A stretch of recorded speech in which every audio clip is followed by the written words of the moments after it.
Olá, família, tudo belezinha com vocês? Já tem algum tempo que eu não crio conteúdo aqui nesse canal e confesso a todos que estava com saudade. Em excepcional neste vídeo, devido um tanto de circunstâncias tenebrosas que têm acontecido ultimamente, nós vamos reagir aqui um vídeo de Nicolas Ferreira fazendo um convite ao extremismo. Bom, antes de tudo, como de costume, não esquece daquele like maroto e o comentário.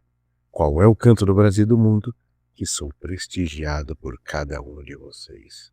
Primeira vez aqui, não esquece.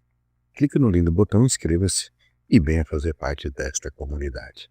Eu sou seu tio Carpano, o rei do YouTube, e bora para mais um vídeo de react. Vem na tela, BBT. Eu sei que já tem um tempo que a gente não grava vídeos de react aqui nesse canal. Temos trazido apenas vídeos de opinião, mas esse aqui em especial carece a nossa atenção. Bora lá. Não matarão. A gente vai dar porrada vendo o representante fascista.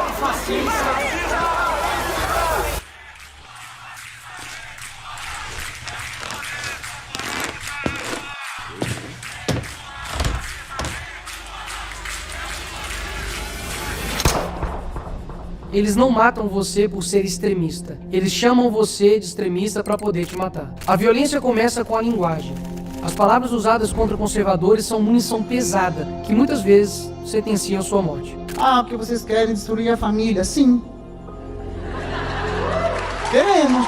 Como fazer para que se torne normal uma pessoa comemorar ou até mesmo matar uma pessoa por conta das suas ideias?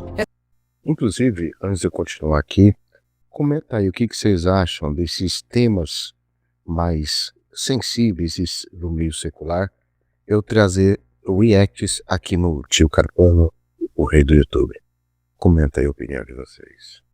Essa é a pergunta que a esquerda fez décadas atrás e achou uma resposta: a desumanização. Não é aceitável, não é mais socialmente, não é mais humanamente aceitável. Não é mais humanamente aceitável a gente concordar que alguém pode, hoje, apoiar o Bolsonaro e ter bom caráter. Não tem. Alguém que gosta do Bolsonaro hoje não tem nada a ver com política. Não tem nada a ver, é uma pessoa sem caráter, é uma pessoa sem o mínimo escrúpulo, sem decência, sem humanidade.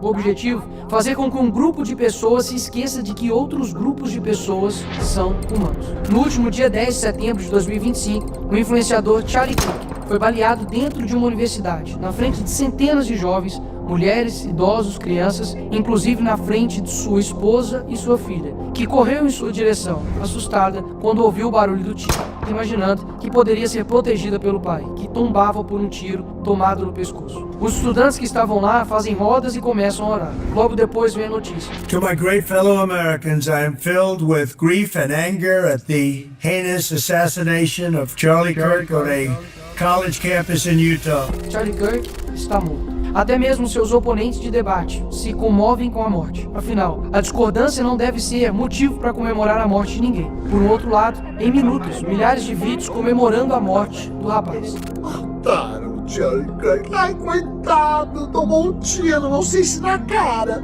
Tem duas filhas pequenas. Que bom pras filhas dele, né? E quem não está comemorando a morte, agora faz vídeo falando que eles são os verdadeiros conservadores e nós que somos da direita somos os errados da história. É o que eles apregoam por aí. Difícil essa situação, né? Muito complicado. Que bom pras filhas dele, que vão crescer sem a presença do sujeito repugnante, canalha, racista. A esquerda rapidamente tentou classificar o atirador como um extremista de direita. Tudo falso. O que se sabe realmente até agora? Era o único de esquerda na sua família, e além de romper com ela, foi morar com uma companheira trans. A real é que Charlie defendia valores conservadores como família e liberdade de expressão. Isso foi o suficiente para que ele fosse rotulado de extrema direita, mesmo sem nunca ter ameaçado ou praticado violência contra ninguém em momento algum de sua vida. Repito, ele nunca praticou qualquer ato de violência contra quem quer que seja. Ele era conhecido mundialmente exatamente pelo oposto, o diálogo. Rodava universidades, debatendo, discutindo e ensinando aos estudantes os mais diversos assuntos, respondendo sempre de forma aberta e sincera, apresentando de forma respeitosa e muitas vezes até amável os seus pontos de vista. Extremista, fascista, racista. Era assim que a grande mídia e os esquerdistas em geral o rotulavam. As justificativas, ele defendia coisas absurdas. E por isso ele merecia morrer. Eu mesmo não concordava 100% com Charlie. E mesmo que você acredite que ele defendia algo absurdo, ele merecia ter sido assassinado por isso. Uma pessoa não deveria ser livre para falar o que quiser, sem que ela mereça tomar um tiro por isso. Porque mesmo o assassino, que atentou contra a vida de um pai, destruiu o futuro de uma família, não foi tratado como extremo alguma coisa por absolutamente nenhum veículo da mídia tradicional. Porque, inclusive, não foram taxados de extremistas os inúmeros indivíduos que publicamente comemoraram este ato covarde e revoltante. Ou além, por... Extremistas somos nós, que somos da direita. Nós que somos conservadores. que alguns dos seus amigos e amigas, talvez até você, ache normal que alguém comemore o assassinato de uma pessoa que apenas publicamente defendia as opiniões que talvez você não concorde. A resposta é simples: programação mental. A força concentrada da grande mídia, que fica falando a mesma coisa o tempo todo, junto com o controle ideológico nas escolas e universidades e a atuação coordenada dos partidos, cria um ambiente cultural perfeito para eles. Uma verdadeira fábrica de doutrina. Ali, as crianças são doutrinadas desde pequenas, não por acaso, mas por um sistema que diz o que pensar e quem odiar. Acabam virando adultos cheios de rancor, prontos a rotular qualquer um de fascista ou racista, sem nem debater. O resultado é uma sociedade polarizada e infantilizada, onde a educação pública às vezes forma cidadãos críticos, mas militantes raivosos, prontos para o cancelamento em massa. É isso mesmo, um resultado da programação mental nos colégios, universidades, pela repetida propaganda da grande mídia e pelos partidos de esquerda. E o pior de tudo é que são especialistas em cagar regra, mas no fundo, são hipócritas. Você vai ver o que eles falam. Eles gostam muito de, por qualquer coisinha, de rotular como fascista, nazista, homofóbico, sendo que o discurso enraivecido deles é os que o formam assim. E lógico, se eles perderem no campo das ideias, basta xingar assim que tá tudo certo. Aí eles conseguem ganhar e alcançar o objetivo deles. É esse, a desumanização daqueles que discordam das suas ideias, que assim passam a ser merecedores de violência e até morte, como nos atos terroristas da facada do Bolsonaro, do tiro do Trump ou no assassinato do Charlie Kirk. Ora, se alguém é fascista ou nazista, merece o quê? Mas e você, que não concorda com o assassinato de indivíduos que pensam diferente? Será que está livre dessa programação? Reflita. Será que você realmente repudia com a força necessária esses atos? Será que você se posiciona publicamente contra eles? Será que você tem a coragem de confrontar no debate quem os defende?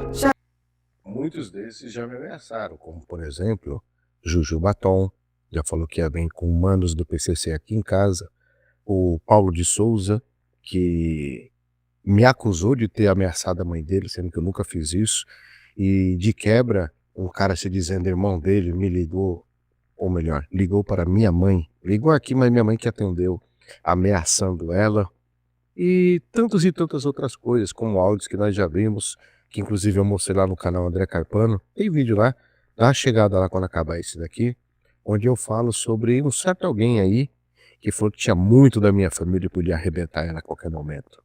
Então a gente começa a entender um pouquinho mais do jogo. Se a resposta foi não, você também foi programado. Programado para ser um covarde, para aceitar com normalidade atos abjetos. A esquerda não se limita a discordar do adversário, ela precisa negá-lo enquanto ser humano. E isso não vem de agora. Em 1942, os nazistas desumanizaram os judeus. Transformaram um grupo inteiro em ameaça ou verme. E aí, medidas extremas passam a parecer necessárias e até desejáveis para salvar o país ou a democracia desses monstros. Essa mensagem, repetidas vezes, com imagens, tendo o monopólio dos meios de comunicação, aumentou, e muito, a eficácia dessa estratégia. Jornais publicavam capas com caricaturas e manchetes, normalizando o ódio e reduzindo os judeus a estereótipos. Usaram filmes e cartazes, os mostrando como ladrões, animais e os culpando por todos os problemas existentes. Mas essa ideia não veio dos nazistas. Em 1917, os comunistas, na Revolução Russa, idealizaram a propaganda em massa para consolidar o apoio e identificar os inimigos de classe. Ao longo dos anos, campanhas intensas que representavam os brancos, proprietários e inimigos da Revolução, como traidores, parasitas ou bandidos. Manipulavam fotografias. Sim, apagavam-se pessoas de fotos oficiais, como se elas nunca tivessem existido. Mas na verdade, tinham sido assassinadas. Toda a estratégia pode ser resumida em animalização, caricatura, negação da humanidade, repetição massiva nos jornais e a manipulação da história. Porque antes do genocídio físico, é necessário que tenha o genocídio cultural. Isso te lembra algo? O candidato do PSL, Jair Bolsonaro, foi vítima agora há pouco de um atentado enquanto fazia campanha em Juiz de Fora, Minas Gerais. Aquela facada para mim tem uma coisa muito estranha. É uma coisa muito estranha. Uma facada que não aparece sangue em nenhum momento. O ex-presidente dos Estados Unidos, Donald Trump, escapa por pouco de um atentado a tiros. E o pré-candidato à presidência da Colômbia, Miguel Uribe, morreu hoje aos 39 anos. O político da oposição foi atingido por 3 tiros. Essa gente que renasceu no neofascismo tem que ser extirpada. Mas considerando que você, como afirma, é uma boa pessoa, nós estamos dispostos a oferecer a você o seguinte: um bom paredão, onde vamos colocá-lo na frente de uma boa espingarda, com uma boa bala, e vamos oferecer, depois de uma boa pá, uma boa cova.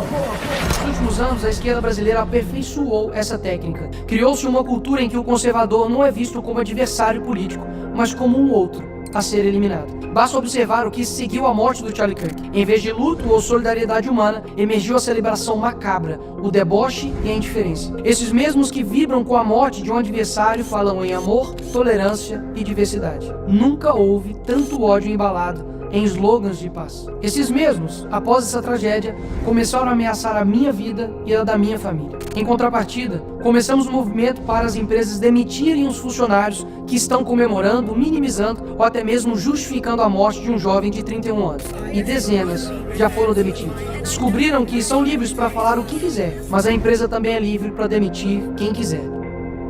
Mas além disso, fiz um convite forte para todos que estavam comovidos e indignados. Seja a extrema-direita que eles tanto têm medo. Em outras palavras, ame e defenda a sua família de forma extrema. Pratique a sua fé de forma extrema. Defenda a sua liberdade de forma extrema. Ou seja, siga fielmente e viva de forma coerente com seus valores de forma extrema. E não aceite mais ameaças ou rótulos criminosos que sejam usados contra você por causa disso. Não aceite mais que ninguém, absolutamente ninguém, seja desumanizado, rotulado de fascista, nazista, racista ou o que quer que seja, apenas por discordar das ideias de esquerda. Era isso que o extremista da direita defendia. Case, tenha filhos, construa um legado, passe seus valores, persiga o eterno, procure a verdadeira alegria. E não espere que a situação mude. Para um cristão, essa terra nunca será o nosso paraíso. Ao contrário, ela jaz no maligno. Afinal, Jesus foi um homem perfeito, solidário, humilde de coração, amoroso e bondoso. E ainda assim, foi crucificado, humilhado e menosprezado. E continua sendo por muitos até hoje. E por isso, ele é a resposta contra tudo. Afinal, ninguém humanizou mais o outro do que ele. E vai discordar dessa galera pra você ver. É motivo de eles fazerem todo o mal que possível contra você. Não está acreditando no que eu estou falando? Você já reparou que o modus operandi de todos os meus adversários? Eu vou só citar aqui uma coisinha aqui para vocês terem a noção. Fez de tudo para acabar com o meu podcast. Inclusive, todos os convidados que vinham aqui, ele oferecia uma proposta um pouco melhor. Não bastando isso, a gente vê que todas as vezes que tem algum convidado que vem fazer uma live comigo, como por exemplo, o pastor Flávio Amaral, deixou de fazer comigo para fazer a live com ele. Você não sabia disso? Revelando um segredinho aqui para muita gente. A coisa que aconteceu nos bastidores, e olha que depois eu ainda defendi o Flávio Amaral em muita coisa, hein? Enfim. Outro, você vê que mandou um pseudo-irmão do Comando Vermelho ameaçar minha mãe. Estranho. O outro, que é tudo do mesmo grupo, infelizmente, falou aí que tinha áudios e muito material da minha família e queria ser suficientemente maduro para não me arrebentar, não tocar no meu nome e nem na minha família. Estranho. Teve um aí que falou também que tá do lado deles, que tinha um vídeo íntimo meu pra vazar.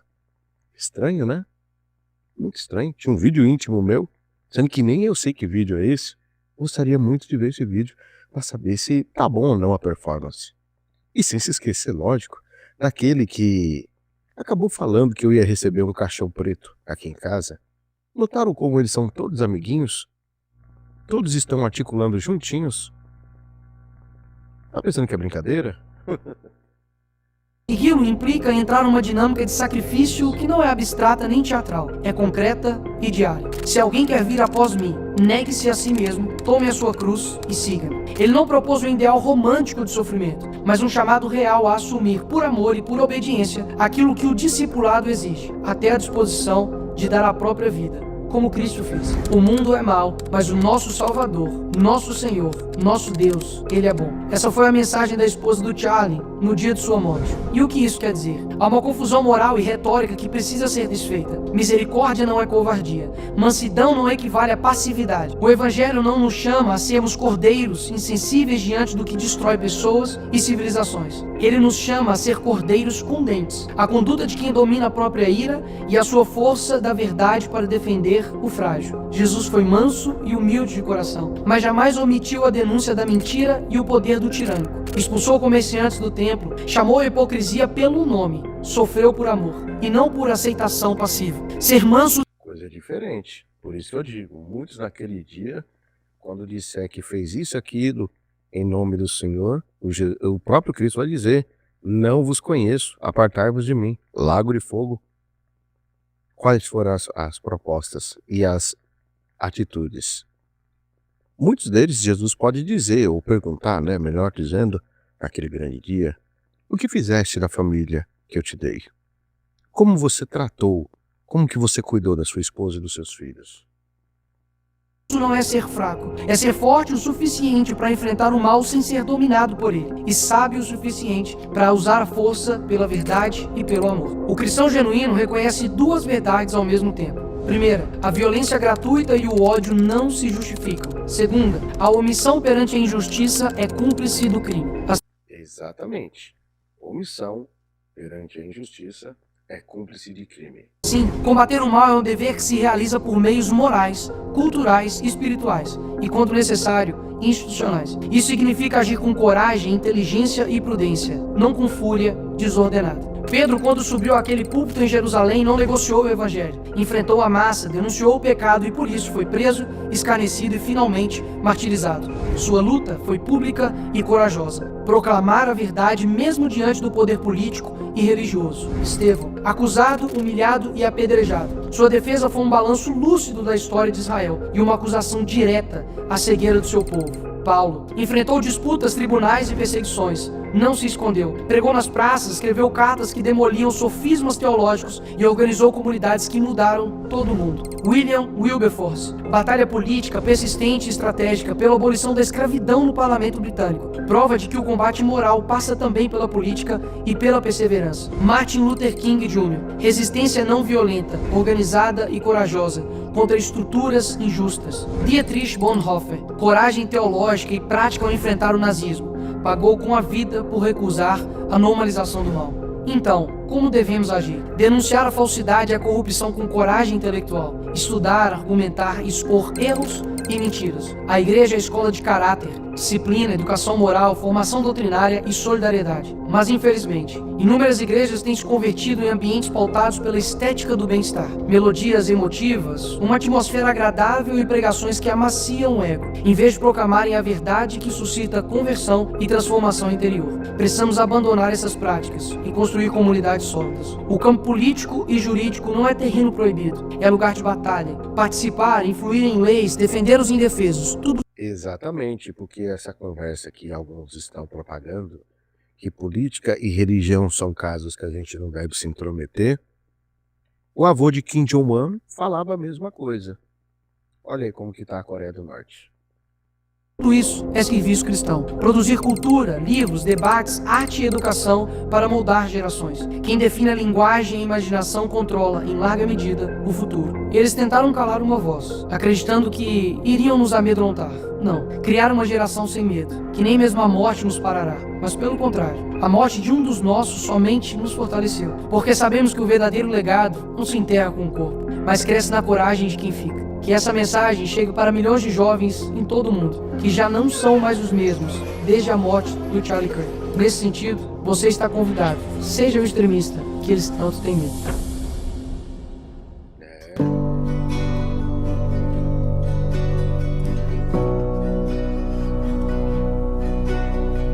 Bom, tá aí, né? O vídeo do Nicolas, excelente conteúdo. Rapaz, confesso a todos que é impactante aí acompanhar isso. Mas, apesar de tudo, a gente tem que sempre estar, infelizmente, com a guarda erguida e encarando de frente as adversidades. Bom, comenta aí a sua opinião. Eu vou ficando por aqui.